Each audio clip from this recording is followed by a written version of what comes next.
Hello, मेरा नाम है अभिषेक और स्वागत करता हूं बच्चों आप सभी का हमारे इस प्यारे से खूबसूरत से प्लेटफॉर्म पे जिसका नाम है जेआर कॉलेज। यार कैसे हो आप सभी लोग? आई होप आप लोग एकदम बढ़िया होंगे, आप लोग की पढ़ाई एकदम बढ़िया चल रही होगी। ठीक है। जैसा कि आपको पता है बच्चों, हमने हमारे इस प्लेटफॉर्म पे हमारे इस चैनल पर शुरू किया हुआ है केमिस्ट्री के लेक्चर वीडियोस। सही है। और मैं ही आपको केमिस्ट्री पढ़ा रहा हूँ, मैंने ही आपको बायोलॉजी भी पढ़ाई थी लास्ट ईयर। तो बायोलॉजी के लेक्चर वीडियोस भी ऑलरेडी पड़े हुए हैं हमारे प्लेलिस्ट सेक्शन में, फिजिक्स के भी हैं और मैथ्स के भी हैं। ठीक है। तो सारे के सारे चैप्टर्स जो हैं, सारे के सारे सब्जेक्ट्स जो हैं बच्चों, वो अपने साइड बाय साइड साथ चालू रखो। ठीक है। और केमिस्ट्री के इस साल से आप लोग को नए लेक्चर वीडियोस मिल रहे हैं जो कि मैं ही ले रहा हूँ। सही है। तो 2 लेसन मैंने आप लोग के ऑलरेडी खत्म करवा दिए हैं। That is our first lesson solid states और सेकंड लेसन हैलोजन डेरिवेटिव। अगर आपने नहीं देखा है तो जरूर से देखिए। हमने शुरू किया हुआ था बच्चों हमारा 11th लेसन, जिसका नाम क्या है? Alcohol, phenol and ethers. सही है। ये lecture probably the last lecture of this lesson. ठीक है। लास्ट लेक्चर है आज इस लेसन का। आज हम लोग इस लेसन को बच्चों खत्म करने वाले। ठीक है। 8वां लेक्चर है ये। अगर आप लोगों ने पिछले लेक्चर्स नहीं देखे होंगे, पिछले 7 लेक्चर्स, कोई भी एक मिस किया होगा तो बिल्कुल भी मत करो, क्योंकि सारे के सारे पार्ट एक दूसरे से कनेक्टेड है। ठीक है। जैसे मूवीज होती है ना, तो मूवीज में अगर आप थोड़ा सा 10 मिनट का टाइम स्किप कर दो तो आपको आगे की स्टोरी नहीं समझ में आती, क्योंकि भैया हर एक चीज कनेक्टेड है ना एक दूसरे से। वैसे ही केमिस्ट्री भी है, वैसे ही बायोलॉजी भी है। समझ रहे हो? तो आपको चीजें कनेक्टेड मिलेंगी। अगर आप एक भी चैप्टर, एक भी लेक्चर मिस करोगे किसी भी चैप्टर का, तो आपको जो आपका जो कांटेक्ट है ना, कोऑर्डिनेशन है ना, वो टूट जाएगा। समझ लो। तो इसलिए लेक्चर बाय लेक्चर आप चीजें देखा करो, और अगर देख रहे हो तो बहुत अच्छी बात है। सही है। तो बच्चों आज के इस लेक्चर वीडियो में हमको क्या देखना है? लास्ट वाले लेक्चर वीडियो में हम लोगों ने I guess physical properties of ether की बात की हुई थी। आज के इस वीडियो में बच्चों हम लोग केमिकल प्रॉपर्टीज ऑफ ईथर की बात करेंगे कि आखिरकार ईथर के कैसे कैसे रिएक्शन है, किन किन के साथ ईथर रिएक्ट करता है और किस तरीके से अपना रिएक्शन दिखाता है। सही है। तो उन लेक्चर्स को, उन टॉपिक्स को आज के इस वीडियो में हम लोग कवर करने वाले हैं। अगर आप लोगों को एक और चीज बता दूं कि आप लोग ने अगर हमारे एप्लीकेशन को नहीं डाउनलोड किया है तो जरूर से करेंगे अपने फोन में। सही है। और यदि आपको कोई डाउट होता है केमिस्ट्री पढ़ते समय, जो लेसन मैंने पढ़ाए हैं, जो लेसन आप लोगों ने अभी तक पढ़े हैं, सही है, बायोलॉजी पढ़ते समय कोई भी डाउट होता है तो आप आ सकते हो बच्चों मेरे इंस्टाग्राम पे। ठीक है। यहां पर आकर आप कोई भी डाउट अपने क्लियर करवा सकते हो, चलेगा? ठीक है। जरूर से आना, इंस्टाग्राम पे फॉलो भी कर लेना। काफी सारे बच्चे वहां पे हैं, मुझसे कनेक्टेड हैं, अपनी बातें शेयर करते हैं, अपने डाउट शेयर करते हैं और अपने डाउट्स को क्लियर करवा लेते हैं।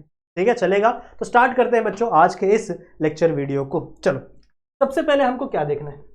देखो, केमिकल प्रॉपर्टीज ऑफ ईथर्स। सबसे पहले दिया हुआ है बच्चों laboratory test of the ether. Laboratory test हमको पढ़ना है। हमें पढ़ना है बच्चों लैबोरेटरी टेस्ट, कि लैब में आप कैसे टेस्ट करोगे कि आपके पास एक कंपाउंड है वो ईथर है। जैसे मान लो बहुत सारे बच्चे, मैं आपका क्लास टीचर हूं, आपके लैब का टीचर हूं, मैं आपको लैब में लेके गया और मैंने आपको कुछ टेस्ट ट्यूब के अंदर ईथर पकड़ा दिया और मैंने बोला कि यार ये ईथर है कि नहीं, जरा चेक करो। तो आप क्या करोगे उस कंडीशन में? आप क्या करोगे? देखो, ईथर जो है जनरली न्यूट्रल मॉलिक्यूल है। ईथर जो हमारा मॉलिक्यूल है वो न्यूट्रल मॉलिक्यूल है, तो वो ज्यादा किसी के साथ रिएक्शन करता नहीं है। सही है ना? बेस के साथ रिएक्शन करे, ना एसिड के साथ रिएक्शन करे, और न्यूट्रल में रहता है तो न्यूट्रल कंडीशन में किसी के साथ रिएक्शन नहीं करता, तो ज्यादा वो डिसॉल्व भी नहीं होता किसी के अंदर।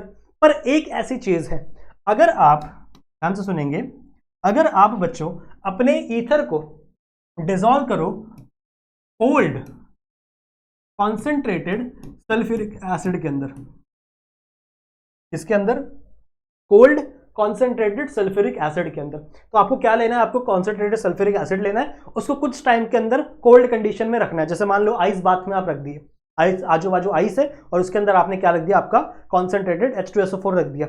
और कुछ टाइम बाद आप क्या करोगे? जो मैंने आपको सॉल्यूशन दिया था, जो मैंने आपको कंपाउंड दिया था, आप उस कंपाउंड को क्या करोगे? उसके अंदर मिक्स करोगे, ऐसे हल्का सा मिक्स करोगे। और आप क्या देखोगे पता है? आपका जो कंपाउंड है वो इसके अंदर डिसॉल्व हो जाएगा। ऐसा क्यों? बिकॉज बच्चों यहां पर अल्कोक्साइड फॉर्म होता है। क्या फॉर्म होता है? देखो ध्यान से सुनो, अल्कोक्साइड नहीं, ऑक्साइड आयन फॉर्म होता है। कैसे बनता है? देखो, this is RO and R, this is your ether. सही है। तो जब ये रिएक्ट करता है बच्चों आपके कोल्ड कॉन्सेंट्रेटेड H2SO4 के साथ, कोल्ड कॉन्सेंट्रेटेड H2SO4 के साथ, now this H2SO4 is a acid. और एसिड का काम क्या होता है? एसिड हमेशा बच्चों प्रोटॉन को डोनेट करता है, मतलब H+ को क्या करता है? डोनेट करता है। तो कुछ नहीं होता, यहां से बहुत सारे H+ आते तो ये ऑक्सीजन क्या करेगा? एक H+ को पकड़ लेगा। ठीक है। तो यहां पे क्या बन जाएगा आपका प्रोडक्ट R, यहां पे आपका सॉरी आपका O, यहाँ पे एक आपका R रहेगा ऑलरेडी, पर यहाँ पर एक एक्स्ट्रा H आके लग जाता है। अब आप देखो ऑक्सीजन की वैलेंसी होती है 2, पर ऑक्सीजन ने बॉन्ड कितने बना लिए, 3 बॉन्ड बना लिए, तो मतलब ऑक्सीजन के ऊपर क्या चार्ज लग गया, पॉजिटिव चार्ज। समझ रहे हो? तो यहाँ पे ऑक्साइड का आयन बन गया, ऑक्साइड का कटायन बन गया, सही है। तो इस कंडीशन की वजह से आपका ये जो मॉलिक्यूल है ना, ईथर जो मॉलिक्यूल है ना, ये किसके अंदर, कोल्ड कॉन्सेंट्रेटेड H2SO4 के साथ डिसॉल्व हो जाता है। तो अगर आपका कंपाउंड इस चीज के अंदर डिसॉल्व हो गया, इसका मतलब आप क्या बोलोगे टीचर को, मतलब मेरे को, आप बोलोगे कि सर इसके अंदर ईस्टर प्रेजेंट है। So this is the laboratory test of Easter, sorry Easter बोल रहा हूं मैं, ether, I am so sorry, ether, this is the laboratory test of ether. Clear है? इसका स्क्रीनशॉट ले ले, फिर आगे हम लोग बढ़ते हैं। चलो आगे बढ़ते हैं, बच्चों आ जाओ। नेक्स्ट है आपका, एक सेकंड, ज्यादा आगे आ गया क्या मैं, हाँ, नेक्स्ट है बच्चों आपका फॉर्मेशन ऑफ पेरोक्साइड। यही है क्या, हाँ यही है, फॉर्मेशन ऑफ पेरोक्साइड। देखो ध्यान से, पेरोक्साइड में क्या बना, पेरोक्साइड मतलब क्या होता है, अगर आपके एक कंपाउंड में 2 ऑक्सीजन आ जाए तो उसे हम लोग पेरोक्साइड कहते हैं। अगर आपके एक कंपाउंड में 2 ऑक्सीजन आ जाए तो उसे हम लोग क्या कहते हैं, पेरोक्साइड कहते हैं।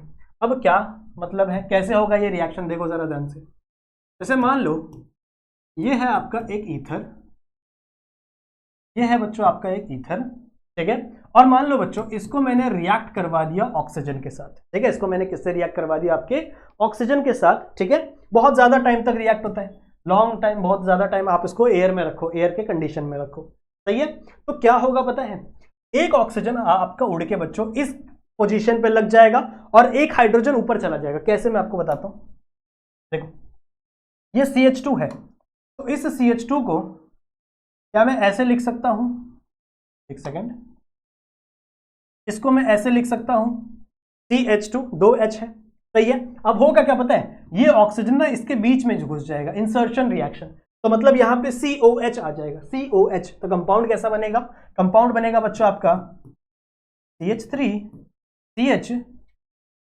तो मिटाया जाए, CH3 CH, इसके ऊपर लग गया बच्चों आपका OH, एंड यहां पे आपका सेम मॉलिक्यूल COCH3, ठीक है, COCH3। तो अब अगर आप इस कंपाउंड को जरा ध्यान से देखो, गौर से देखो, तो आपको 2 ऑक्सीजन देखने के लिए मिलेंगे एक ही मॉलिक्यूल में। This is peroxide, this is peroxide. Clear है? सो पेरोक्साइड इस तरीके से बनता है, इस तरीके से बनता है आपके किसके अंदर, ईस्टर के, सॉरी ईथर के अंदर। आई एम सो सॉरी, मैं बार बार इसको ईस्टर बोल दे रहा हूं, दिस इज ईथर। तो ईथर जब ऑक्सीजन के साथ रिएक्ट होगा, बड़ा टाइम लगता है इस रिएक्शन में, बहुत ही लंबा दिन, इसको हम लोग को ऐसे खुले में रखना पड़ता है, एयर में रखना पड़ता है आपके। तो क्या होगा, आपके इस पोजीशन पे इंसर्शन रिएक्शन होगा, एक H ऊपर जाएगा, उसके बीच में क्या लग जाएगा, ऑक्सीजन, सो OH लग जाएगा, अल्कोहलिक ग्रुप, सही है। तो एक ऑक्सीजन यहाँ पे, एक ऑक्सीजन यहाँ पे, एक ही मॉलिक्यूल में कितने ऑक्सीजन आ गए, 2 ऑक्सीजन, तो इसीलिए हम लोग इसको पेरोक्साइड बोलते हैं। याद है, इसको भी हम लोग पेरोक्साइड बोलते हैं, H2O2। मैंने आपको एंटी मार्कोनिकोव रूल में पढ़ाया था कि अगर H2O2 लग जाए तो इसे भी यहां से एंटी मार्कोनिकोव रूल लगता है। इसको हम लोग क्या बोलते हैं, इसका नाम है बच्चों हाइड्रोजन पेरोक्साइड। समझ रहे हो? तो पेरोक्साइड हमेशा किसे कहेंगे, जिसके अंदर 2 ऑक्सीजन लगे हों, it is a peroxide. Clear है, समझ में आ गया? आगे चले, चलो नेक्स्ट है बच्चों, नेक्स्ट है आपका reaction involving breaking of carbon oxygen bond. नहीं, इसके पहले भी होना चाहिए, नहीं दिया है क्या, शायद नहीं दिया है, चलो कोई बात नहीं। Reaction involving breaking of carbon oxygen bond, ठीक है। सबसे पहला दिया हुआ है बच्चों हाइड्रोलिसिस। अब हाइड्रोलिसिस मतलब क्या, हाइड्रोलिसिस का मतलब होता है आप रिएक्शन वाटर के साथ करवाओगे, रिएक्शन विथ वाटर। अगर आप वाटर के साथ रिएक्शन करवाओगे तो यहां पे क्या होगा, हाइड्रोलिसिस, सही है। और इस कंडीशन में आपका जो कार्बन ऑक्सीजन बॉन्ड होगा वो ब्रेक हो जाएगा, ठीक है। इसीलिए हम लोग पढ़ रहे हैं ना, reaction involving breaking of carbon oxygen bond, सही है। आपकी बुक में ये ब्रेकिंग नहीं दिया हुआ, आपकी बुक ने इस ब्रेकिंग को मिस कर दिया, ठीक है, पर वहां पे लिख देना, क्योंकि खाली आपकी बुक में क्या दिया हुआ है, रिएक्शन इन्वॉल्विंग CO बॉन्ड। इसका क्या मतलब हुआ, भैया हमको CO बॉन्ड को ब्रेक करना है, हमको क्या करना है, कार्बन और ऑक्सीजन बॉन्ड को क्या करना है, ब्रेक करना है, तहस नहस कर देना है, समझ रहे हो, ठीक है। तो क्या होगा बच्चों, यहाँ पे हाइड्रोलिसिस करना है। हाइड्रोलिसिस किसके प्रेजेंस में हम लोग करेंगे, डाइल्यूट सल्फ्यूरिक एसिड के प्रेजेंस में। किसके प्रेजेंस में, डाइल्यूट सल्फ्यूरिक एसिड के। तो जब आप डाइल्यूट सल्फ्यूरिक एसिड के प्रेजेंस में हाइड्रोलिसिस करते हो तो आपका कार्बन और ऑक्सीजन का बॉन्ड क्या होता है, टूटता है और आपको अल्कोहल मिलता है। कैसे, देखो जरा, देखो जरा, ये है बच्चों आपका ROR। Suppose that this is your ROR। When you react this in the presence of water, ऐसे लिखते हैं यहाँ पे HOH, इससे यहाँ पे आप H3O+ भी लिख सकते हो, ये भी आपको यही दे रहा है, एसिड ही एक टाइप का, या फिर आप डाइल्यूट सल्फ्यूरिक एसिड भी लिख सकते हो। होगा क्या पता है, ये वाला जो बॉन्ड है वो ब्रेक हो जाएगा। ये जो कार्बन और ये अल्काइल ग्रुप मतलब कार्बन ही है ना, तो ये वाला बॉन्ड क्या हो जाएगा बच्चों, ब्रेक हो जाएगा। अब जहां पे बॉन्ड ब्रेक हो रहा है, अब ये पॉजिटिव पार्ट है तो ये नेगेटिव पार्ट है, ये नेगेटिव पार्ट कहां चला जाएगा, इसके ऊपर।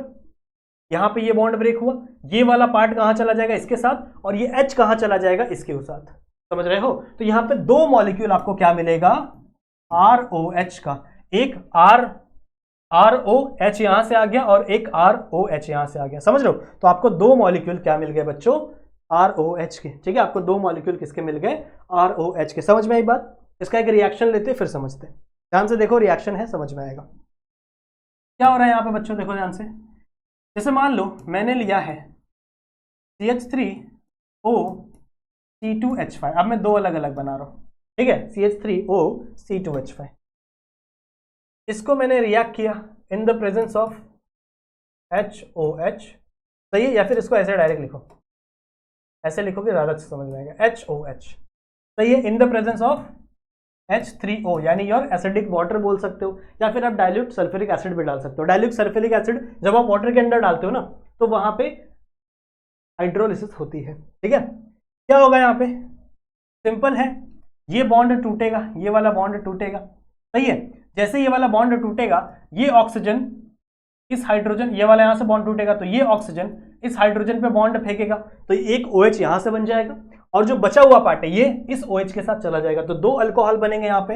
एक बनेगा CH3O, O बचा हुआ, और ये H, यानी ये H प्लस C2H5 और साथ में ये वाला OH, समझ रहे हो। तो यहाँ पे क्या मिल गया आपको, दो अल्कोहल मिलेंगे।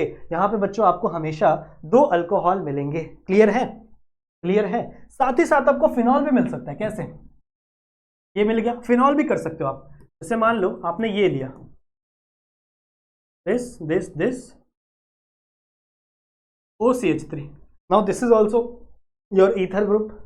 जब आप इस ईथर को रिएक्ट करवाओगे HOH के प्रेजेंस में, in the presence of acidic water, तो क्या होगा रिएक्शन, रिएक्शन में सिंपल सा प्रोसेस है, सिंपल सा प्रोसेस है, ये यहां से ब्रेक होगा, सही है, ए ऑक्सीजन इसको, इस हाइड्रोजन को ले लेगा, और ये ब्रेक होगा, ये वाला OH इस CH3 को ले लेगा, तो बचेगा क्या, ये बेंजीन रिंग, ये बेंजीन रिंग, ठीक है, ये बेंजीन रिंग, ऊपर क्या बचा हुआ है O, और इस O ने क्या ले लिया, एक H ले लिया, तो दिस इज योर फिनॉल, सही है। सिमिलरली ये CH3 बचा वहां पे, और ये CH3 क्या ले लेगा, इस OH को ले लेगा, तो यहाँ पे क्या बन गया आपका मिथाइल अल्कोहल। यहाँ पे क्या बन गया बच्चों आपका methyl alcohol. So this is the reaction of hydrolysis. समझ रहे हो, यह है आपका हाइड्रोलिसिस का रिएक्शन, जहां पे आप रिएक्शन विथ वाटर, मतलब वाटर के साथ रिएक्ट करके आप अल्कोहल का फॉर्मेशन कर रहे हो with the help of this your ether molecule. तो आपने ईथर का हाइड्रोलिसिस किया तो आपको क्या मिल गया, अल्कोहल मिल गया। समझ रहे हो, इसका स्क्रीनशॉट लो, फिर आगे बढ़ते। स्क्रीनशॉट ले लिया, ले लिया, चलो आगे बढ़ते। Now next reaction is reaction with PCl5, ठीक है, reaction with PCl5, potassium pentachloride, this is potassium pentachloride, ठीक है। Now how will you do the reaction, कैसे होगा रिएक्शन, देखो ये है बच्चों आपका ROR, और जब आप इसको रिएक्ट करवा रहे हो PCl5 के साथ, ठीक है, जब आप इसको रिएक्ट करवा रहे हो PCl5 के साथ, तो क्या होगा, देखो 5 क्लोरीन है, 5 टोटल 5 क्लोरीन है। सबसे पहले क्या होगा, ध्यान से सुनेंगे, एक बनेगा आपका ये R और Cl, ये R और Cl, इसको मान लो मैं R डैश डाल देता हूँ, कोई दूसरा R है, तो एक बनेगा R और यहां से एक Cl निकल गया alkyl halide. Similarly R dash Cl, मतलब ये R डैश भी एक Cl को निकल के एक और अल्काइल हैलाइड बनेगा या अराइल हैलाइड बन सकता है। अब बचा क्या, बचा है आपका P, 3 Cl बचा है, 2 Cl चला गया ना, एक इसके साथ एक इसके साथ 2 Cl चला गया, तो 3 Cl बचा है, P बचा है और आपका O बचा है। तो यहां पे आपका बाय प्रोडक्ट निकलेगा POCl3। यहां पे आपका बाय प्रोडक्ट क्या निकलेगा बच्चों, POCl3। क्लियर है, क्लियर है, ठीक है, एकदम सिंपल सी रिएक्शन है। तो आ जाओ इसके एक एग्जांपल लेते हैं, बड़ा मजेदार सा एग्जांपल लेते हैं, आ जाओ देखते हैं क्या है। ये केबल ना यार फंस जाता है बार बार। I am taking example of CH3O pH. Now what is this pH? pH is benzene, phenyl, phenyl को हम लोग pH लिख देते, चलता है, चलता है, ये आप लिख सकते हो। जब आप इसको रिएक्ट कर रहे हो बच्चों PCl5 के साथ, ठीक है, यहाँ पे हीट का सिंबल भी है, भूलना नहीं है भैया, भूल गया था मैं, सॉरी, हम सो सॉरी, हीट भी लगा दो, ठीक है। होगा क्या, एक Cl इस एक CH3 इस Cl को लेकर चला जाएगा, तो बनेगा क्या, CH3Cl। क्या बोला मैंने, एक CH3 एक Cl को लेकर चला गया तो CH3Cl बन गया, दिस इज, तो क्या बोलते हैं हम लोग, methyl chloride, this is methyl chloride. This pH is nothing but benzene, तो एक बेंजीन एक Cl को लेकर चला गया, तो मैं इसको ऐसे ही बना देता हूं, ये भी एक Cl को लेकर चला गया, दिस इज क्लोरोबेंजीन, सही है। और बचा क्या, बचा बच्चों आपका POCl3, 3 Cl बचा, P बचा और यहां पे O बचा, तो दिस इज POCl3। समझ में आ गया, समझ में आ गया,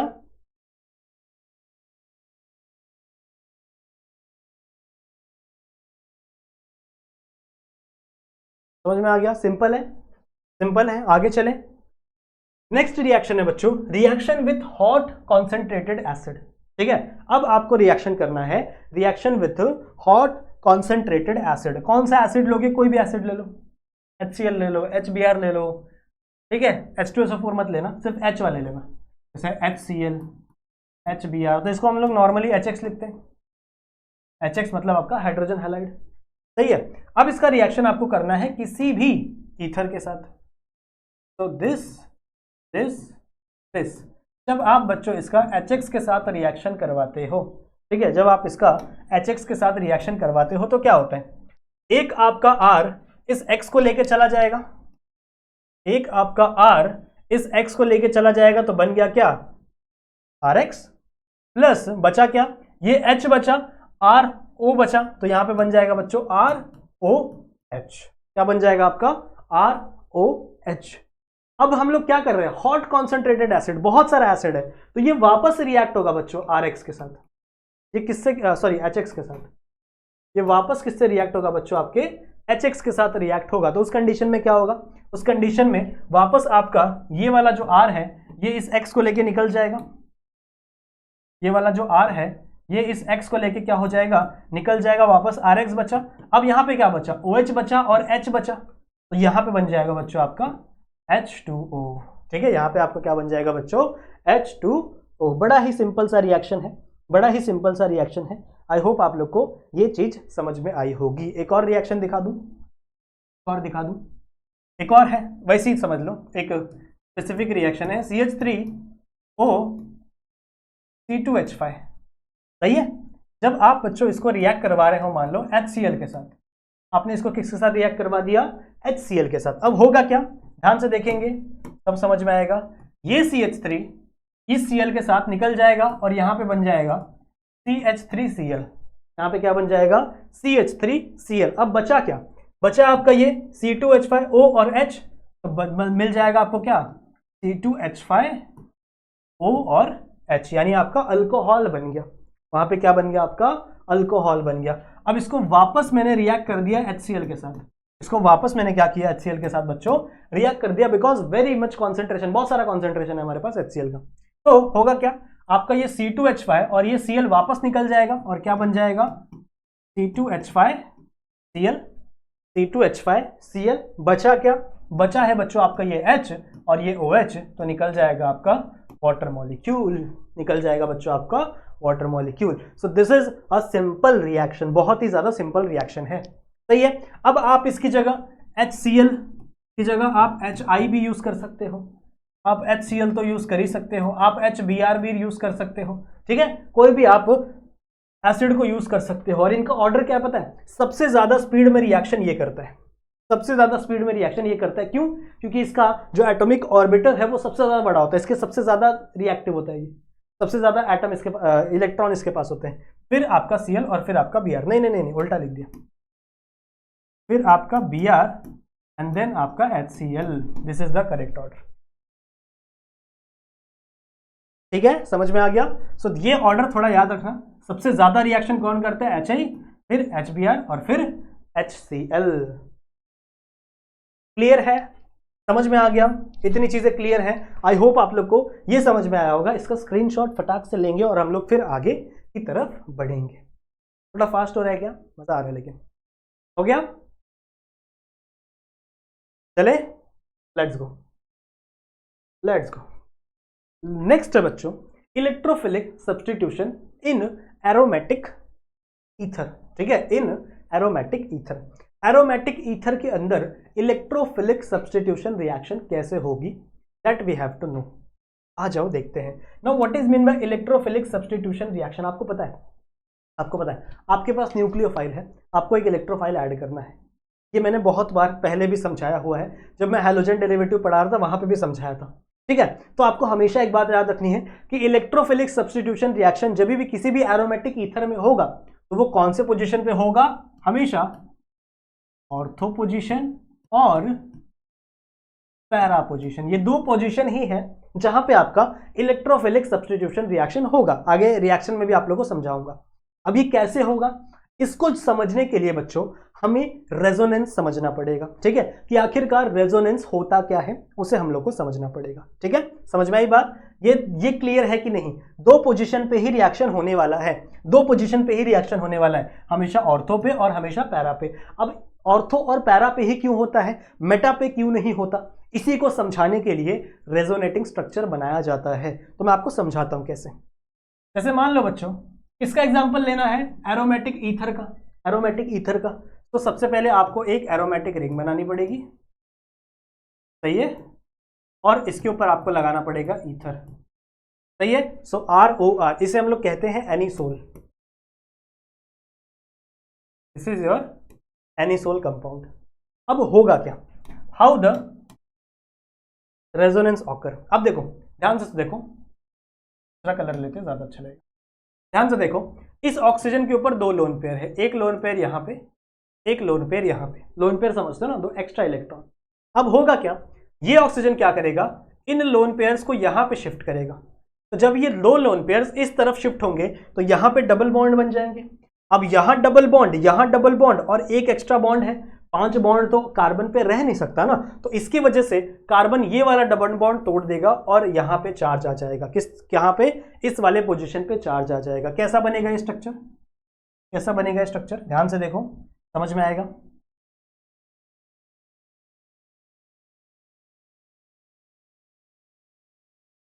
क्या बोला मैंने बोला बच्चों, ये जो लोन पेयर है ये शिफ्ट होगा इस वाले पोजीशन पे, तो यहां पे बन गया डबल बॉन्ड। अब अगर यहां पे भी डबल बॉन्ड रहेगा, यहां पे भी डबल बॉन्ड रहेगा और एक बॉन्ड यहां पे भी है, तो कार्बन 5 बॉन्ड बनाएगा। हो सकता है क्या, नहीं हो सकता, कार्बन की वैलेंसी 4 है, तो उसे क्या करना पड़ा, इस वाले बॉन्ड को तोड़ना पड़ा और इस नेगेटिव चार्ज को इस ऑर्थो पोजीशन पे लाना पड़ा। तो मतलब ऑर्थो पोजीशन पे नेगेटिव चार्ज आ गया। अब ऑर्थो पोजीशन पे नेगेटिव चार्ज है तो कोई पॉजिटिव चार्ज यहां पर अटैक कर सकता है, अटैक कर सकता है, मतलब आपका इलेक्ट्रोफिलिक सब्स्टिट्यूशन ऑर्थो पोजीशन पे हो सकता है, ऑर्थो पोजीशन पे हो सकता है, because it has negative charge और बाकी के बॉन्ड एज इट इज, बाकी के bond as it is. Now what is the next step. अब नेक्स्ट स्टेप में क्या होगा बच्चों, ये जो बॉन्ड है ये शिफ्ट होगा वापस, ये जो नेगेटिव चार्ज है ये वापस शिफ्ट होगा बॉन्ड में। अब जैसे ही बॉन्ड में शिफ्ट होगा, यहां डबल बॉन्ड, यहां डबल बॉन्ड, पॉसिबल नहीं है, तो ये वापस शिफ्ट हो जाएगा कहां पे बच्चों, ये जो डबल बॉन्ड है ये वापस शिफ्ट हो जाएगा कहां पे, आपके इस वाले पोजीशन पे, सही है। तो कैसा दिखेगा, कैसा दिखेगा,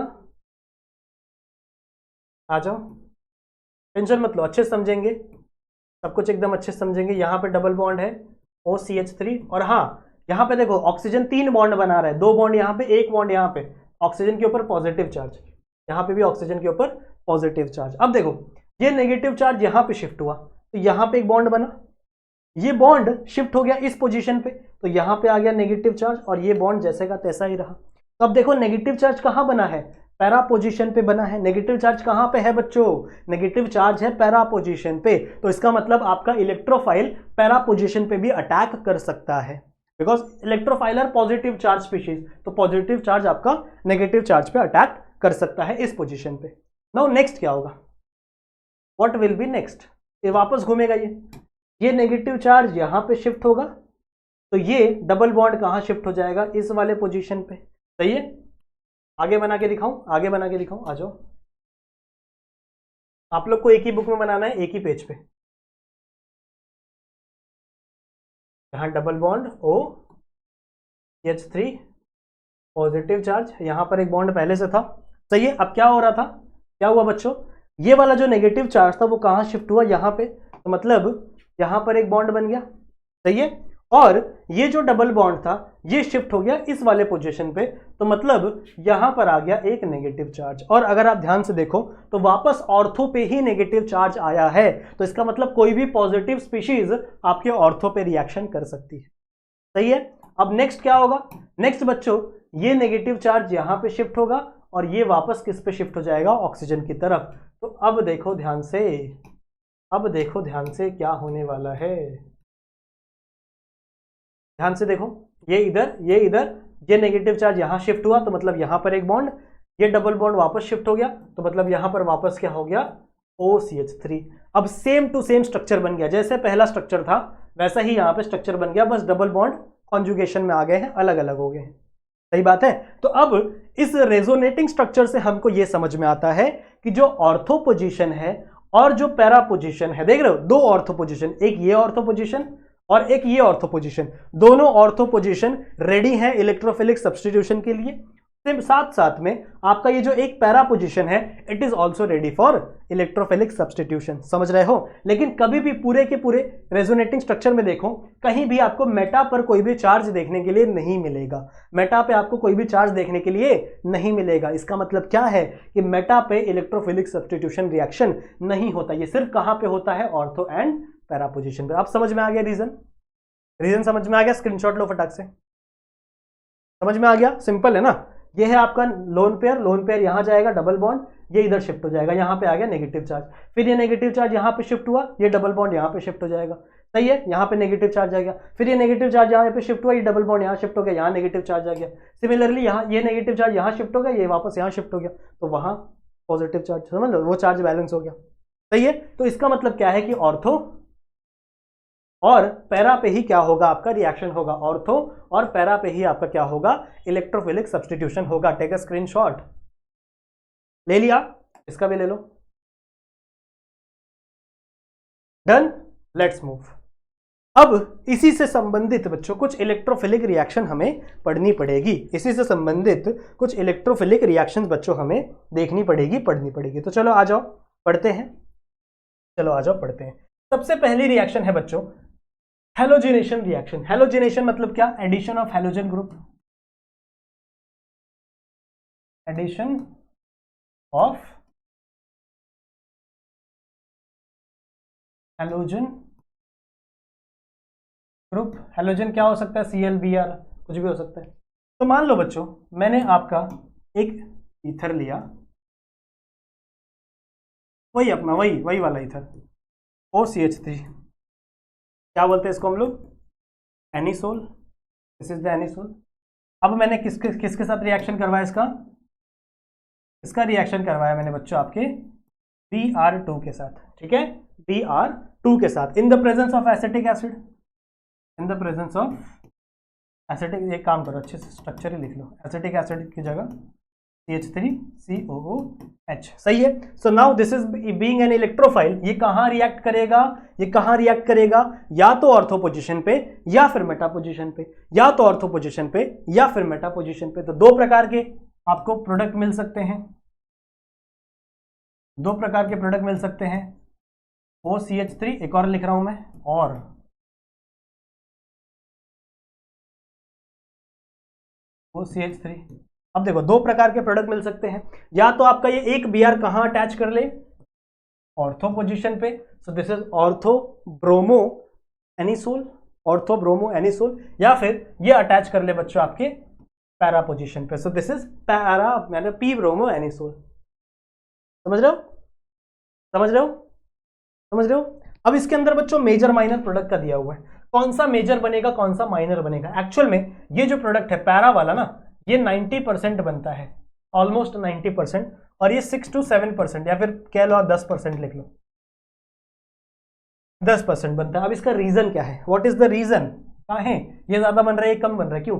देखो जब ये भी इलेक्ट्रोनेगेटिव ग्रुप है ये भी इलेक्ट्रोनेगेटिव ग्रुप है, तो जब दो इलेक्ट्रोनेगेटिव ग्रुप पास पास में आते हैं ना, तो इन दोनों का न्यूक्लियस एक दूसरे के साथ आता है। अब ये भी इलेक्ट्रोनेगेटिव ये भी इलेक्ट्रोनेगेटिव, सेम चार्ज है, and same charge repel each other, एक दूसरे को धक्का देते हैं ना, इसको हम लोग कहते हैं स्टेरिक हिंड्रेंस। ठीक है, तो यहां पे स्टेरिक हिंड्रेंस ज्यादा होगा जिसकी वजह से ये कंपाउंड स्टेबल नहीं होगा।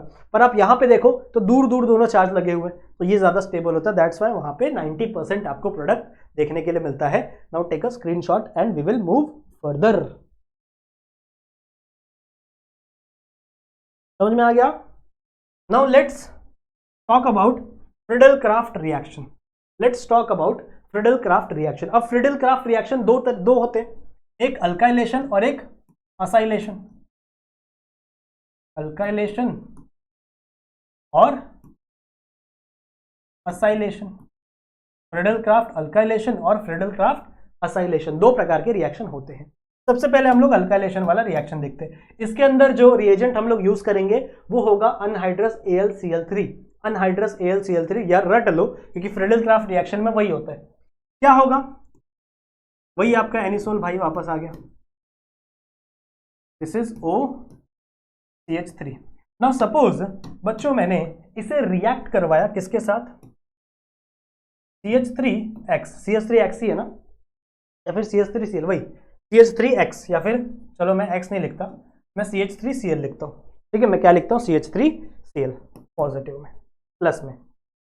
अब वही सेम चीज in the presence of anhydrous AlCl3, तो सिंपल सी बात है, अल्काइलेशन है मतलब अल्काइल ग्रुप ऐड होता है, ये वाला ग्रुप ऐड होगा, या तो ये यहां ऐड हो सकता है या तो ये यहां ऐड हो सकता है। अगर CH3 यहां गया, यहां पे ऐड हुआ, तो यहां से H निकल जाएगा, HCl बन जाएगा, HCl is your by product, कहीं लिख लो, HCl is your by product. दो प्रोडक्ट हो सकते हैं, या तो आपका CH3 यहां पे लगे या तो आपका CH3 यहां पे लगे। So there are two probability बच्चों, लेट मी राइट, ये है आपका OCH3, एक प्रोबेबिलिटी आप पहले बना लेता हूं, एक काम करता हूं,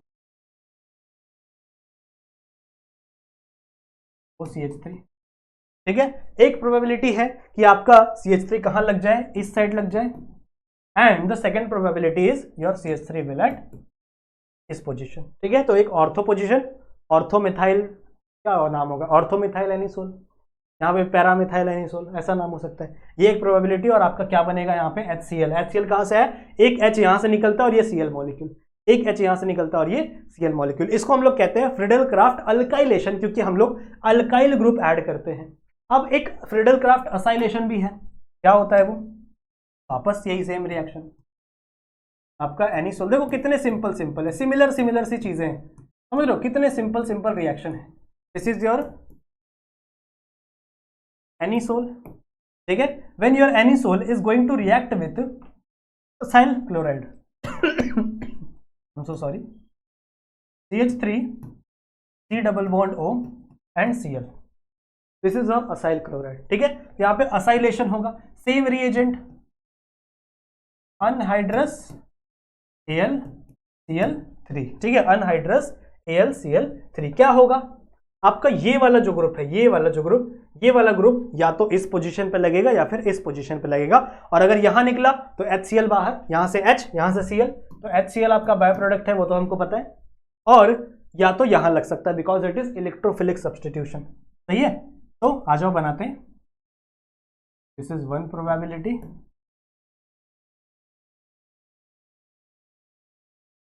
एंड यहां बनाता हूं मैं दूसरा, OCH3, और बना दो दोनों में, ठीक है, और बना दो दोनों में, सही है। ऐसे वैसे आ रहे मेरे अकाउंट में है। चलो क्या बोला मैंने, ये वाला जो ग्रुप है या तो आपका इस पोजीशन पे लग सकता है, ये वाला ग्रुप है या तो आपका इस पोजीशन पे लग सकता है। तो अगर आपके नीचे वाले पोजीशन पे लगा, इसको हटाओ यार, यहां लिख दो। और अगर बच्चों ये वाला ग्रुप आपके इस पोजीशन या फिर इस पोजीशन पे लगा तो क्या हो जाएगा, यहाँ पे C double bond O CH3 ये लग गया, HCl बन जाएगा आपका। या फिर ऐसा भी हो सकता है कि आपके ऑर्थो पोजीशन पे लग जाए, तो ऑर्थो पे क्या हो जाएगा C double bond O CH। Clear है, क्लियर है, समझ में आ गया? एकदम सिंपल है, एकदम सिंपल, बड़ा ही सिंपल, बड़ा ही सिंपल। ठीक है, और यहां पे भी सेम चीज होगा, जो आपका पैरा वाला होगा वो मेजर, क्या हो गया, वो मेजर, और जो आपका माइनर वाला जो आपका ऑर्थो वाला होगा वो क्या होगा आपका माइनर। Same reaction. ठीक है, पता नहीं क्या हो रहा है बोर्ड को। सही है, सिंपल है। यहां पे भी वही चीज आप लिख लेना, यहां पे भी जो आपका ऑर्थो वाला होगा दिस इज माइनर, और जो आपका पैरा वाला होगा ये क्या है आपका मेजर। क्लियर है, क्लियर है? तो टेक अ स्क्रीनशॉट फटाफट, फिर आगे चलते अपने नाइट्रेशन की तरफ। चले आगे, बिल्कुल। इसका भी लेना स्क्रीनशॉट, इसका भी ले लो।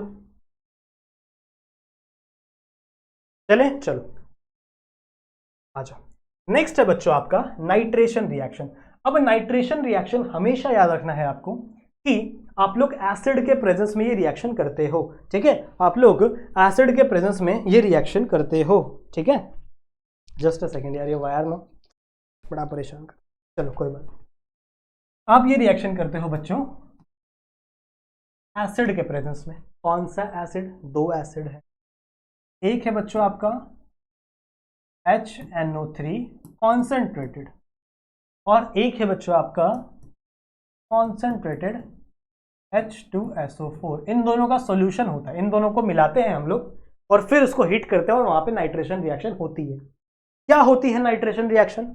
नाइट्रेशन रिएक्शन का मतलब होता है बच्चों introduction of nitro group, introduction of nitro group. अगर आप नाइट्रो ग्रुप का इंट्रोडक्शन करवा रहे हो तो वो क्या कहलाएगा? नाइट्रेशन रिएक्शन कहलाएगा। वो क्या कहलाएगा? नाइट्रेशन रिएक्शन कहलाएगा। नाइट्रो ग्रुप मतलब क्या होता है? NO2। ठीक है, this is the nitro group. तो कहां से आएगा ये आएगा बच्चों आपका HNO3 से आएगा। कैसे आएगा देखते, आ जाओ आ जाओ। Now suppose this is your again anisole, ये हमारा प्यारा भाई वो CH3 and this is your anisole। सही है। When your anisole is going to react with concentrated HNO3, now मैं इसको ऐसे लिख सकता हूं OHNO2, ये HNO3 है, याद देखो HNO3, देखो यहाँ पे 2 O यहाँ पे एक, तो HNO3 है एंड कॉन्सेंट्रेटेड H2SO4। जब ये रिएक्शन होगी बच्चों तो क्या होगा, ध्यान से देखेंगे, वही इलेक्ट्रोफिलिक सब्स्टिट्यूशन रिएक्शन है, या तो ऑर्थो पे या तो पैरा पे, या तो ऑर्थो पे या तो पैरा पे। भूल कर भी गलती से भी कोई भी मेटा पे रिएक्शन करवा के लिख के एग्जाम में नहीं आएगा, वरना मार पड़ेगी। ठीक है, सो मार तो सकता नहीं, वैसे सामने होता तो मार देता अगर गलत करोगे तो। ठीक है, तो यहां पे ऑर्थो पोजीशन पे नाइट्रो, और यहां पे आपका सॉरी ऑर्थो पे नाइट्रो लगेगा और पैरा पे नाइट्रो लगेगा। कहां से आएगा नाइट्रो? यहां से, समझ रहे हो? ठीक है, तो रिएक्शन कैसे होगा? दो प्रोडक्ट बनेंगे, दो प्रोडक्ट बनेंगे OH3 और एक यहां पे OCH3। सही है, दूसरे कलर से दिखाऊं। अगर नाइट्रो पे ऑर्थो पे लगा तो यहां पे हो जाएगा NO2 या फिर यहां पे हो जाएगा NO2। Now for the same reason, because of the steric hindrance, ये दोनों चार्ज सेम है, स्टेरिक हिंड्रेंस होगा, कंजेशन होगा, तो ये माइनर हो जाएगा, कम बनेगा ये। एंड यहां पे कोई स्टेरिक हिंड्रेंस नहीं है, दोनों ग्रुप दूर दूर है, तो ये हो जाएगा बच्चों आपका मेजर प्रोडक्ट। समझ में आई बात? ठीक है, और बाय प्रोडक्ट क्या निकलेगा? अगर आप पूछोगे कि भैया या सर हमें बाय प्रोडक्ट बता दो, बाय प्रोडक्ट क्या निकलेगा, तो देखो यहां पे जब आपका NO2 आएगा तो यहां से H बाहर निकलेगा, this H and this OH are going to form पानी। समझ में आई बात, वाटर यहां से क्या हो जाएगा, आपका बाहर निकल जाएगा। क्लियर है, ठीक है, समझ में आ गया। सो बच्चों आई होप आप लोग को ये रिएक्शंस सब समझ में आए होंगे। अब इसके बाद आपके कुछ यूजेस दिए हुए हैं कि अल्कोहल का यूजेस है, पेंट में, वैनिश में यूज करते हैं, तो वो आप लोग खुद से पढ़ सकते हो, ठीक है। इतना तो मुझे आप लोगों पर भरोसा है कि वो 2-4 लाइन वो आप लोग खुद से पढ़ लेना जरूर से, ठीक है। कभी कभी 1 मार्क्स का पूछ लेंगे, एमसीक्यू में पूछ सकते हैं। बाकी जितने भी रिएक्शंस थे आपके बच्चों इस चैप्टर से रिलेटेड, वो सारे के सारे रिएक्शंस मैंने कंप्लीट करा दिए हैं। So hence our chapter is finish. समझ रहे हो, यहाँ पे हमारा चैप्टर क्या होता है बच्चों, खत्म होता है। सही है। सो बच्चों आई होप आप लोग को ये लेक्चर, ये चैप्टर पूरा का पूरा मेरे साथ पढ़ने में मजा आया होगा। सही है, ठीक है। अगर आपको कोई भी डाउट होता है तो जैसा मैंने कहा है आपको पहले भी कि आप आ सकते हो मेरे इंस्टाग्राम पे, ये मेरे इंस्टाग्राम की आईडी है, ठीक है। आप आना, मुझे मैसेज करना, फॉलो भी कर सकते हो अगर आप करना चाहते हो तो, ठीक है। अगर आप अपना बड़ा भाई मानते हो तो आप फॉलो कर सकते हो, मैसेज कर सकते हो, जो भी डाउट होगा आके अपना डाउट क्लियर करवा लेना, ठीक है। सो बच्चों, मैं मिलता हूँ आप लोगों से एक नए चैप्टर में, एक नए लेक्चर में, ठीक है। तब तक के लिए अपना ध्यान रखो एंड कीप स्टडी।